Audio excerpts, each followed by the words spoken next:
いろんなビジネス書が説く成功法則、試してみてもなぜかありきたりな結果しか出ないことありませんか？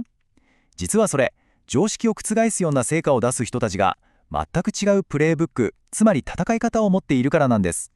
今回はその核心に迫っていきますよ。ここではいくつものビジネス書要約を分析して、常識を打ち破る成功者たちの考え方から特に重要な3つの実践原則だけを抽出しました。忙しいあなたのためにたった7分でそのエッセンスがわかるように解説します。それでは早速、常識を覆すための新しいプレイブックを見ていきましょ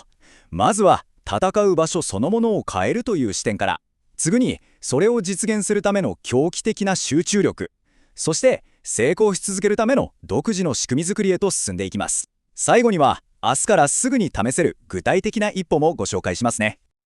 さて、原則の1つ目は戦う場所の再定義です。これは今のゲームでうまく勝つ方法を探すんじゃなくて、ゲームのルール自体を自分で書き換えちゃおうという発想です。本当のブレイクスルーっていうのは、決められた土俵の上で頑張るんじゃなくて、その土俵自体を変えることから始まるんですね。これスーパー公務員として知られる高野間生産さんの言葉なんですけど、まさに逆転の発想ですよね。過疎の村に人を呼びたい。普通なら来てくださいって頭を下げますよね。でも彼は違った。村人による面接試験を設けて、村を選ばれる側から選ぶ側へと立場をひっくり返したんです。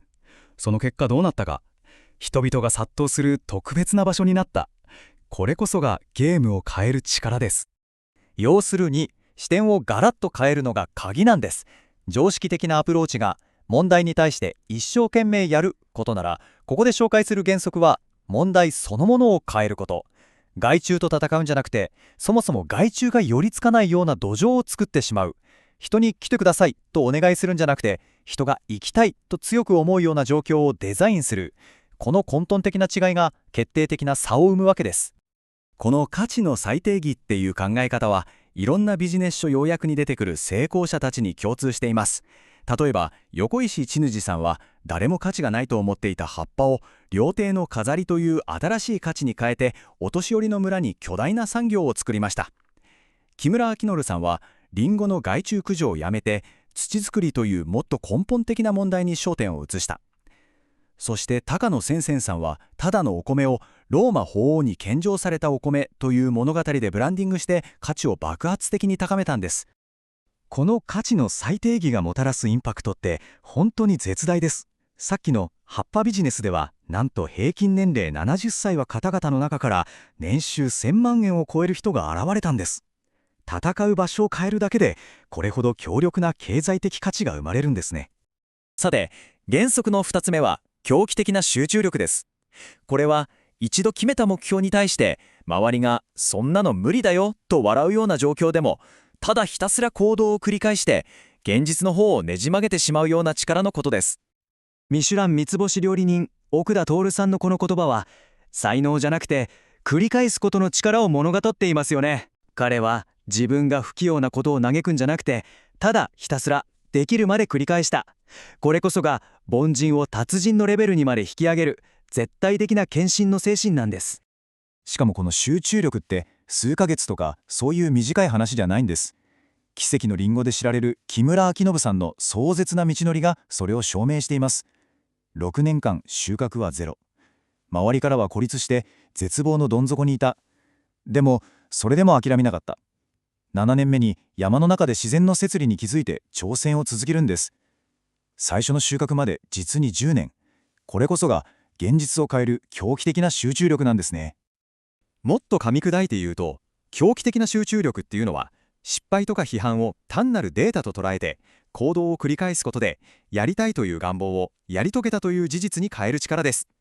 結局ビジネスの世界で評価されるのは、やりたかったっていう思いじゃなくて、やり遂げたという結果だけですからね。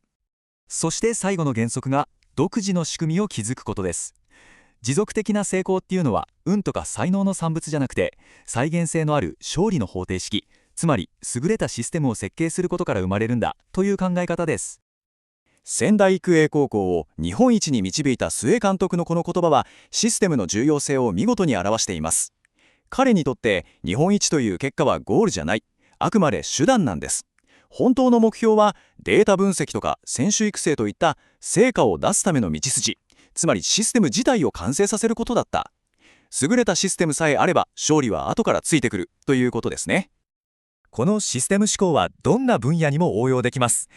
スウェー監督は主観に頼っていた選手評価をデータに基づいたものに変え、練習も選手主導にしました。これって江戸時代の二宮尊徳がトップダウンの命令じゃなくて、農民への報奨金みたいなインセンティブの仕組みで経済を立て直したのと本質は同じなんです。つまり人の感情とか頑張りに頼るんじゃなくて、優れたシステムが良い結果を自動的に生み出すようにするわけです。このシステム作りは個人レベルでこそものすごく進化を発揮します。ひろゆきさんは他人の力を借りるシステム、糸川栄夫さんはイノベーションを体系化するシステム、そして福沢諭吉は個人の自立を社会の基盤にするという人生哲学そのものをシステムとして構築しました。彼らはみんな自分だけの OS を持っていたんですね。さて、ここまで3つの強力な原則を見てきました。でも知識って使ってこそ意味がありますよね。では明日からできる具体的な第一歩は一体何でしょうか。最初の一歩は驚くほどシンプルです。今週あなたが書かれている課題をまず一つだけ選んでみてください。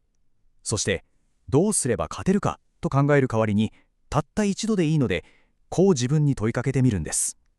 もしこのゲームのルール自体を私が変えられるとしたらどうするだろうと。あなたのブレイクスルーはこの小さな問いから始まります。このように複数のビジネス書要約から抽出した実践的な知識を短時間であなたのものにしたい方は、ぜひチャンネル登録と通知設定をオンにしておいてください。これからもあなたの成果を最大化するための思考法をお届けしていきます。